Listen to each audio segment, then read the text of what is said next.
अंतिम वीडियो में हमने गीता के श्लोक नंबर 12 पर बात की थी, जिसमें श्री कृष्ण कहते हैं कि ना तो ऐसा ही है कि किसी काल में मैं नहीं था या तू नहीं था अथवा ये राजा लोग नहीं थे, और ना ऐसा ही है कि इससे आगे हम नहीं रहेंगे।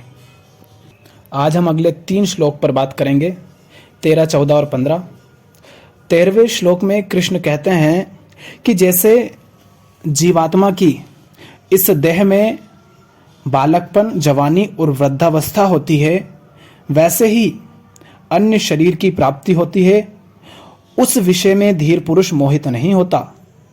14वें श्लोक में कृष्ण कहते हैं कि हे कुंती पुत्र, सर्दी, गर्मी और सुख दुख को देने वाले इंद्रिय और विषयों के संयोग तो उत्पत्ति विनाशील और अनित्य हैं, इसलिए हे भारत उनको तू सहन कर।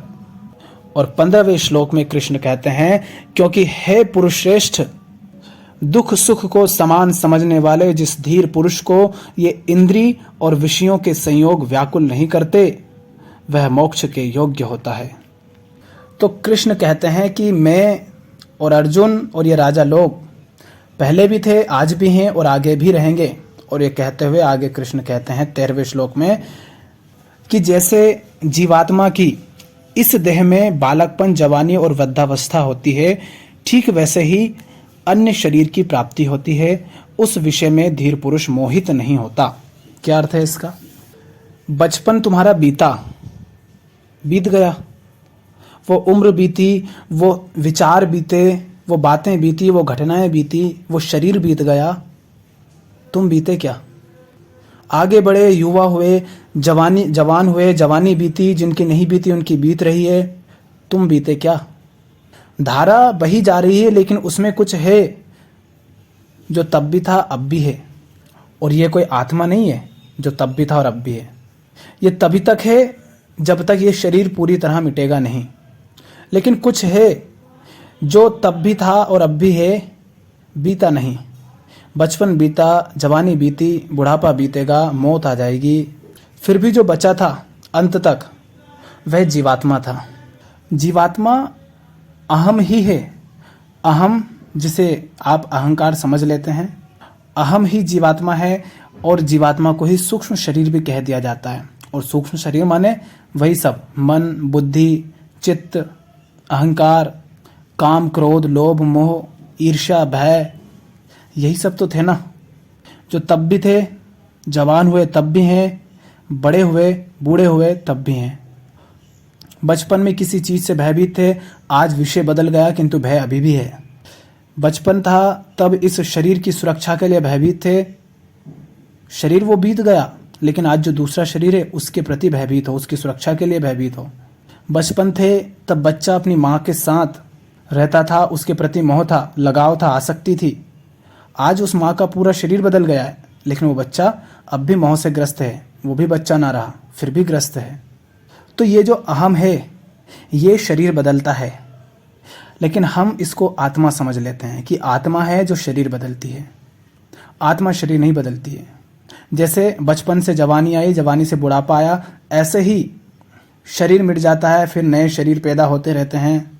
लेकिन जिसका जन्म होता है वो अहम होता है, वो जीवात्मा होती है, वो सूक्ष्म शरीर होता है। और जिसने जन्म लिया वो पिछला वाला नहीं है, उसका मिट गया सब कुछ। बचपन में जो तुम्हारी समझ थी, क्या वो अभी भी जिंदा है? वो तो खत्म हो गई ना। ना वो शरीर बचा, ना वो मन बचा, ना वो विचार बचे। तो आप जब मृत्यु से डरते हैं कि मौत होगी तो क्या होगा, कुछ नहीं होगा। जैसा अभी हुआ, शरीर बदल गया, वैसे ही तब बदल जाता है, स्थिति बदल जाती है। बस दो लोगों में कोई खास अंतर नहीं होता, बस ऊपर ऊपर अंतर दिखाई देता है। दोनों कामी, क्रोधी, लोभी, लालची सब हैं। दोनों भय से ग्रस्त हैं, दोनों मोह से ग्रस्त हैं, दोनों किसी न किसी से ईर्ष्या करते हैं, दोनों अपने भोजन के लिए, अपने रहने के लिए, अपने वस्त्रों के लिए, इन सब के लिए चिंतित रहते हैं। सब कुछ दोनों में समान है, अंदर बाहर सब कुछ, बस शकल सूरत अलग दिखती है, उनके विषय अलग अलग हैं। तो अर्जुन को यही बता रहे हैं कृष्ण कि अर्जुन, ऐसे विषय में धीर पुरुष मोहित नहीं होता। अर्जुन, सामने जो खड़े हैं कौरव, किसी को वो भाई समझ रहा, बंधु समझ रहा, मित्र समझ रहा, गुरु समझ रहा है, और मोह से ग्रस्त है, उनके शरीर से मोहग्रस्त है और बड़ा डर रहा है कि ये शरीर अगर मिट गए तो क्या होगा, ये शरीर मर जाएंगे तो मेरा क्या होगा। और कृष्ण कह रहे हैं कुछ नहीं होगा, क्योंकि जिनके मरने का तुझे भय है वो पहले ही कितनी बार मर चुके हैं, लेकिन फिर भी हैं अभी भी। जो गुण इन शरीरों में तुझे दिख रहे हैं वही गुण, वही वृत्तियां, वही अहंकार आसपास के सारे शरीरों में है। तो कौन मरा? और जिनके मरने का भय है वो तो कब के मर चुके हैं। हर बच्चा जो शरीर ग्रहण करता है उसमें अहम भाव होता है, और वह अहम है। अहम माने वृत्तियां, अहम वृत्तियां, उन सबको ही एक साथ अहम कह दिया जाता है। कभी कभी अहम को ही स्व कह दिया जाता है, मैं भाव कह दिया जाता है, उसी को कभी अहंकार कह दिया जाता है। तो ये जो मैं भाव है, ये जो अहम है, ये मिलकर के बना है वृत्तियों से, अहम वृत्तियों से, काम, क्रोध, लोभ, मोह, ईर्ष्या, भय, इन सब से। और यही सब आपको हर जीव में देखने को मिलेंगी, और यही है जो जन्म लेती हैं। तो अब बताओ, ये तो मिटती है नहीं, तो इनके मिटने का शौक क्यों करें अर्जुन? जब ये मिटनी ही नहीं है, ये तो हर किसी में पाई जा रही, हर शरीर में पाई जाएगी। देख लो आसपास जितने भी शरीर हैं, तो इनके मिटने का तो शौक कर मत अर्जुन। दूसरी बात ये, कृष्ण कह रहे हैं कि शरीर के मिटने की अगर तू शरीरों के मिटने से अगर तू डर रहा है, तो जिन शरीरों को तुम देख रहा है वो तो कितनी ही बार मर चुके हैं, हर पल वो मरे ही जा रहे हैं। बस आंखें हैं जो सूक्ष्म स्तर पर जो मृत्यु घट रही है उसको देख नहीं पा रही है। तो मृत्यु तो लगातार हो रही है, तो तुझे शरीर के भय से भी, शरीर के मिटने या मरने के भय से भी भयभीत नहीं होना चाहिए।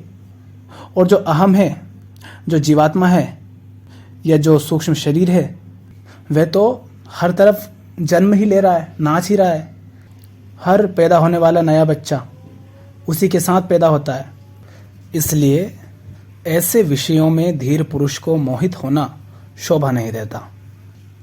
आगे कृष्ण कहते हैं 14वें श्लोक में, हे कुंती पुत्र, सर्दी गर्मी और सुख दुख को देने वाले इंद्रिय और विषयों के संयोग तो उत्पत्ति विनाशशील और अनित्य हैं। इसलिए हे भारत, उनको तू सहन कर। दो बातें हैं, सर्दी गर्मी और सुख दुख, ये द्वैत के प्रतीक हैं। और आगे कह रहे हैं इंद्रिय और विषयों के संयोग से उत्पन्न होते हैं, और चूंकि ये अनित्य हैं इसलिए सदा रहते नहीं। तो अर्जुन से कृष्ण कह रहे हैं कि ये जो सुख दुख है, सर्दी गर्मी है, रात दिन है, ये द्वैत है। और जहां दो है, इसका अर्थ क्या हुआ कि कुछ भी नित्य तो होगा नहीं। अगर दिन और रात है, इसका मतलब क्या है, तुम दिन में इतना शोर मचा रहे हो, ध्यान रखो रात भी आएगी, दिन सदा नहीं रहेगा। दिन का महत्व इसलिए क्योंकि रात है, सर्दी का महत्व इसलिए है क्योंकि गर्मी है, पर कुछ भी नित्य नहीं है, ये अनित्य है। तो यहाँ कृष्ण कह ये रहे हैं कि अर्जुन जब सामने अपने परिचितों को देखकर मोह से ग्रस्त है और दुखी हो रहा है, शोक कर रहा है, तो कृष्ण कह रहे हैं कि ये तो इंद्रियों का संयोग है विषयों से। तो तुम्हें क्या लग रहा है अर्जुन, ये जो तुम्हें दुख हो रहा है ये सदा रहेगा? नहीं, सुख और दुख अनित्य है। तुम्हें अगर दुख हो रहा है तो इतना जान लो कि ये दुख सदा नहीं रहेगा। अगर दुख सदा है तो सुख का फिर अस्तित्व ही नहीं हो सकता। हमारे जीवन में अनेक परिस्थितियां आती हैं जहां या तो बहुत अच्छा हो रहा होता है या बहुत बुरा हो रहा होता है, और हम उस स्थिति में डूब जाते हैं। हम देख ही नहीं पाते कि जीवन में ऐसी कोई स्थिति नहीं आई जो सदा रही हो, जो कभी मिटी ना हो, और हम उस क्षण को सत्य मान लेते हैं, उस घटना को सत्य मान लेते हैं। लेकिन इस संसार में जीने का यही तरीका है कि जो कुछ भी इंद्रियों और इंद्रियों के विषयों के संयोग से उत्पन्न होता है, चाहे वो सुख हो या दुख हो, वहाँ मनुष्य बस सहन कर सकता है। उनमें लिप्त होने की आवश्यकता नहीं है। सुख आया है उसमें बह मत जाओ, दुख आया है तो उससे भयभीत मत हो जाओ, उसमें बिल्कुल उसके साथ एक मत हो जाओ।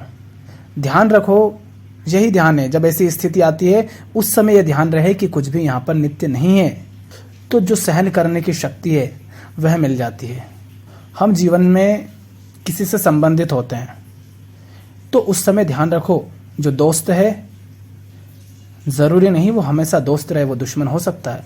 और जो दुश्मन है उसके साथ इतने बुरे मत हो जाओ कि जब वो दोस्त होने को आए तो तुम्हें शर्मिंदा होना पड़े, क्योंकि जो दुश्मन है वह दोस्त भी हो सकता है।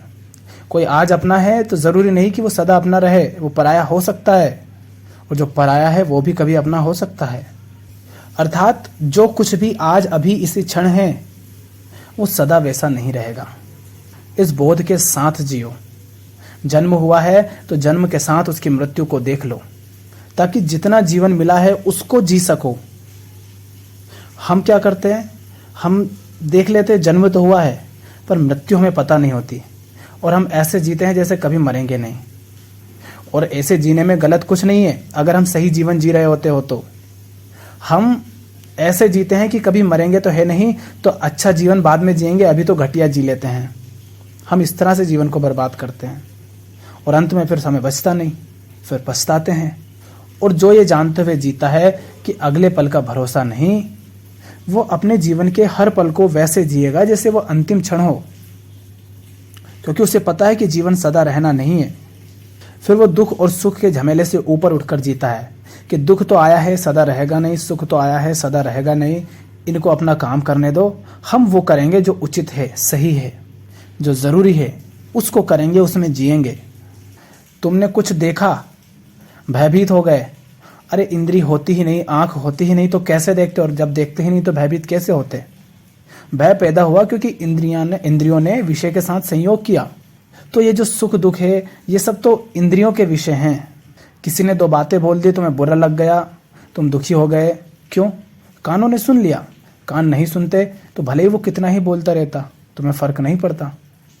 इसका अर्थ क्या है कि सुख और दुख तुम नहीं हो जो इनसे प्रभावित हो, तुम इन सबसे परे हो। तो इनसे या तो प्रभावित नहीं हो या फिर इनको सहन करते चलो। ये उत्पन्न होते हैं, धीरे धीरे विनाश की ओर बढ़ते हैं और एक दिन अंत हो जाता है, और ये चक्र चलता रहता है। सब कुछ क्षणभंगुर है, तो उसको क्षणभंगुर की तरह ही जान लो और फिर जो उचित हो वह करो। इसलिए है भारत, सहन करो। सोचो उस व्यक्ति को या उस व्यक्ति के बारे में जो इस तरह के क्षणभंगुर सुखों को पाने के लिए ही जीवन भर मेहनत करता रहता हो, उसकी जिंदगी कितनी बर्बाद होती होगी। और हम सब इंसान यही करते रहते हैं, हम क्षणिक सुख के पीछे अपना पूरा जीवन बर्बाद कर देते हैं। कभी आप में से किसी ने मान लो कोई बड़ी गाड़ी खरीदी हो, कार, मोटरसाइकिल, कुछ भी, जो भी बड़ा साधन हो जिसकी बड़ी चाहत रही हो तुम्हें, और उसके लिए बहुत मेहनत करके धन इकट्ठा किया। जब उसे खरीदा तो सुख तो मिला, पर कितनी देर रहा? 1 दिन, 2 दिन, 10 दिन, महीने भर, या बीच बीच में कभी कभी थोड़ा थोड़ा मिलता रहा जब दूसरों को दिखाया। लेकिन उसके लिए तुमने कितना समय अपना बर्बाद कर दिया, कितना बोझ अपने सिर पर उठाया, कितनी टेंशन ली, कितना जीवन बर्बाद किया, कभी वो देखा? अगर तुम ये जान लो कि सुख तो क्षणभंगुर है, तो तुम क्या ऐसी हरकत करोगे? उस धन का फिर तुम सही उपयोग करोगे। लोगों को देखा है सरकारी नौकरी के लिए कितने पगलाए होते हैं, दिन रात मेहनत करते हैं, ये जानते हुए भी, ये समझते हुए भी कि वो बहुत पिछड़े हुए हैं, हजारों लाखों की भीड़ है जो उनसे बहुत आगे हैं, फिर भी करते हैं। कुछ और कर सकते थे वो नहीं करते, पर उसमें घुसे रहेंगे। क्यों? थोड़ी देर का सुख मिल जाएगा, ये कहने के लिए कि हम सरकारी नौकरी वाले हैं। या फिर कोई भी नौकरी हो, देखा होगा इंटरव्यू के लिए लोग कितना परेशान होते हैं, भाग दौड़ करते हैं, और जैसे ही मिलती है बड़ा सुख मिलता है, और कुछ ही दिनों बाद उसी नौकरी से परेशान हो जाते हैं। तो अपने जीवन में जहां कहीं भी सुख पाया हो, देखो वो सुख कितनी देर रहा।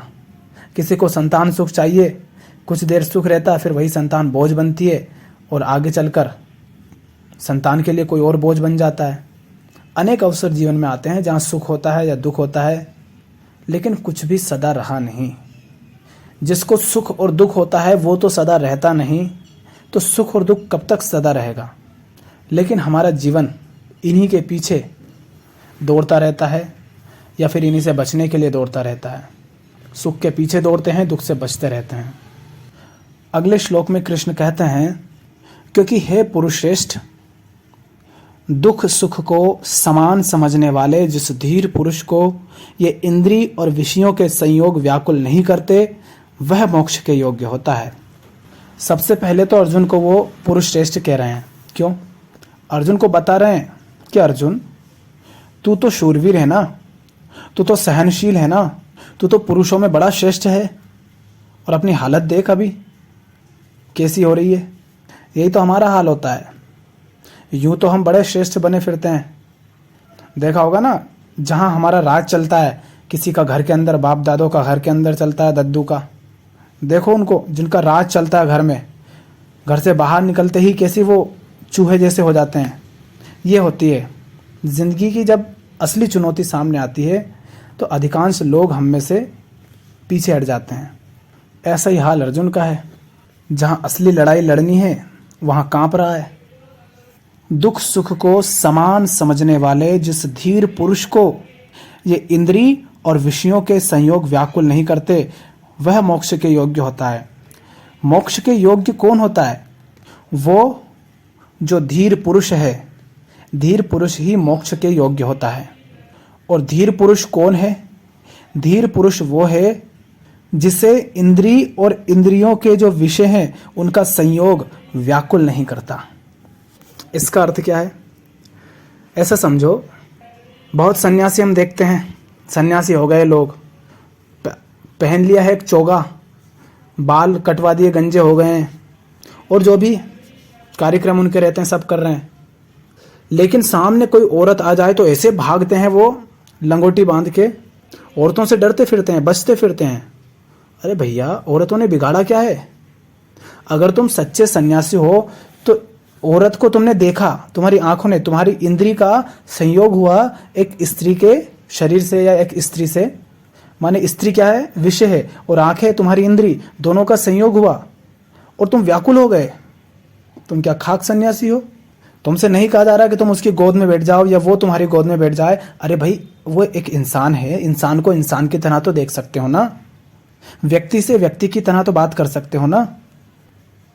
ये कौन सा सन्यासी हुआ जो व्याकुल हो जाता है इतने से में? तो कृष्ण कह रहे हैं कि जो तो धीर पुरुष कौन है? वो जो इंद्रियों और उनके विषयों के संयोग से व्याकुल नहीं होता। क्योंकि जहां व्याकुलता होगी वहां दुख होगा, वहां भय होगा, वहां पीड़ा होगी। जैसे अर्जुन की हालत है वैसे हो जाओगे, जैसे सन्यासी भाग रहा है बच के, वैसे हो जाओगे। अब अर्जुन ने ऐसा क्या किया? अर्जुन युद्ध के मैदान में आया था, दौड़ा दौड़ा, ठीक। अब युद्ध करने आया था। अब इतने दिन से तुमने सेना की तैयारी की, सब कुछ तैयार किया, मैदान तक आए, क्या तुम्हें इतना नहीं पता कि तुम्हें युद्ध किनसे करना है? लेकिन अर्जुन क्या करा? चलो चलो एक बार देख के तो आते हैं कि युद्ध करना किन के साथ है। अब अगर अर्जुन बीच मैदान में नहीं आता, नहीं कहता अगर कृष्ण से कि रथ को ले जाकर दोनों सेनाओं के मध्य में खड़ा करो, अगर ऐसा नहीं कहता तो सीधा युद्ध करता, ये स्थिति पैदा ही नहीं होती। लेकिन अर्जुन आया दोनों सेनाओं के मध्य में, और जैसे ही अर्जुन ने देखा उन सबको जिन्हें वो अपना कहता है, माने आंखों ने देखा, जिन्हें देखा वो विषय हो गए। तो विषयों का और इंद्रियों का संयोग हुआ और अर्जुन व्याकुल हो गया, मोह से ग्रस्त हो गया, कांपने लगा, मन भ्रमित हो रहा है, बुद्धि काम नहीं कर रही है, ताप से जल रहा है अर्जुन, धनुष बाण नहीं संभल रहा है। ये क्या है? और अर्जुन अपने आप को योद्धा कहता है, अपने आप को धीर पुरुष कहता है। तुम्हें क्या लगता है कि ऐसा व्यक्ति मोक्ष का योग्य है? मोक्ष के लिए योग्य नहीं है। ये मोक्ष के लिए वही योग्य है जो इंद्रियों और विषयों के संयोग से व्याकुल नहीं होता। अर्जुन ने देखा, अरे ये तो मेरे अपने हैं, उनके शरीर को देखा, और शरीर के प्रति छवियां उसके मन में पहले से थी। अब जो असली बात थी जिसके लिए अर्जुन युद्ध करने आया था, अर्जुन सब भूल गया। कौन सा धर्म, कौन सा सत्य, कौन सा न्याय, कौन सा अत्याचार, सब भूल गया। अरे ये तो मेरे अपने हैं, इनसे कैसे लड़ूं? और क्या यही हमारे जीवन में नहीं होता? हम अपने जीवन में निष्पक्ष होकर देख पाते हैं सब कुछ? क्या हम बिना किसी छवि के, बिना किसी मुखौटे के अपने जीवन में जीते हैं? नहीं जीते। इसीलिए हम व्याकुल होते हैं, इसीलिए हम परेशान हो जाते हैं, इसीलिए हमें फिर कुछ समझ नहीं आता, क्योंकि सत्य का सामना हम करते नहीं। देखते हैं हम अपने घरों में, या जिनके साथ हम संबंधित होते हैं, कितने चेहरे हम बदलते रहते हैं। दोस्त के पास हमारा नया चेहरा होगा, पिता या पुत्र के सामने हमारा एक दूसरा चेहरा होगा, पत्नी के सामने दूसरा होगा, अपनों के सामने दूसरा होगा, परायों के सामने दूसरा होगा। कितना चेहरा बदलते हैं हम, हमारा चेहरा, हमारा पूरा व्यक्तित्व बदल जाता है। तो जिनसे भी हम संबंधित होते हैं वह सब क्या है? वे हमारे लिए विषय हैं। हमारे लिए माने हमारी इंद्रियों के लिए। और जब इंद्रियों का विषयों से संयोग होता है और जो कोई व्याकुल हो जाता है, बदल जाता है, जैसे अर्जुन युद्ध करने गया था और युद्ध करने के उद्देश्य से गया लेकिन एकदम से बदल गया, नहीं करना मुझे, इनको नहीं मार सकता, इनसे नहीं लड़ सकता। ऐसे ही हम बदल जाते हैं। अरे अरे अरे, गए तो बड़े साहस से थे कि आज तो इस व्यक्ति से सीधी और साफ बात कर ही दूंगा, और उसके सामने पहुंचे और हवा निकल गई, साहब जी करने लगे, आवाज ही नहीं निकल रही है। तो जो कोई भी ऐसा है वो मोक्ष का योग्य, मोक्ष के लिए पात्र है ही नहीं। कृष्ण कौन है? वह जो मोक्ष को उपलब्ध हैं। और अर्जुन जो सामने खड़ा है वो अभी योग्य नहीं है, पर कृष्ण कह रहे हैं कि जो योग्य होगा वो इस तरह व्याकुल नहीं होगा। पर अर्जुन तो व्याकुल हो रहा है, इसीलिए तो अर्जुन दुख में है, पीड़ा में है। तो धीर पुरुष कौन है? वह जिसको इंद्रियों और उनके विषयों का संयोग व्याकुल नहीं करता, और जिसे इस तरह से व्याकुलता नहीं होती, वह ही मोक्ष का योग्य होता है। और जहाँ नियत ही नहीं है मोक्ष की, वहाँ तो मोक्ष उपलब्ध हो ही नहीं सकता किसी को। नियत भी चाहिए, नहीं तो बहुत होते हैं, चलो हम भी टेस्ट करके देखते हैं क्या होता है, थोड़ा सा सुन लेते हैं, थोड़ा सा पढ़ लेते हैं, थोड़ा सा समझ लेते हैं चेक करने के लिए। उनका कुछ नहीं होता। नियत साफ हो वो ही आगे बढ़ पाता है। तो जिनको मोक्ष चाहिए उनको इस व्याकुलता से ऊपर उठना होगा। दुश्मन को देखकर जो तुम्हें एकदम से बिल्कुल क्रोध में आंखें लाल हो जाती है, उससे ऊपर उठना होगा। दोस्त को देखकर जो तुम बड़े स्नेह से भर जाते हो, तुम्हें उससे भी ऊपर उठना पड़ेगा। यही तो व्याकुलता है। अपना दिखा तो बह गए, दुश्मन दिखा तो बह गए, स्त्री दिखी तो उधर बह गए, पैसा दिखा तो उधर बह गए लालच में, भोगने के लिए कुछ वस्तु दिखी तो उधर बह गए, लार टपकने लगी, कहीं पर कुछ सड़ा हुआ देखा तो घिन के मारे बिल्कुल नाक सिकोड़ ली, आंखें बंद कर ली। इन सब से ऊपर उठना पड़ेगा। तुम्हें जो है तथ्य उसके प्रति निष्पक्ष होना पड़ेगा और सजग रहना होगा। और जब तक दुख और सुख तुम्हारे लिए समान नहीं हो जाते, तब तक तुम मोक्ष के योग्य नहीं हो। और दुख और सुख समान होने ही चाहिए, क्योंकि दोनों क्षणभंगुर हैं, दोनों विनाशशील हैं, अनित्य हैं। और जो अनित्य है वो सत्य नहीं होता। जब ये जानते हो तब ही मोक्ष के योग्य होते हो।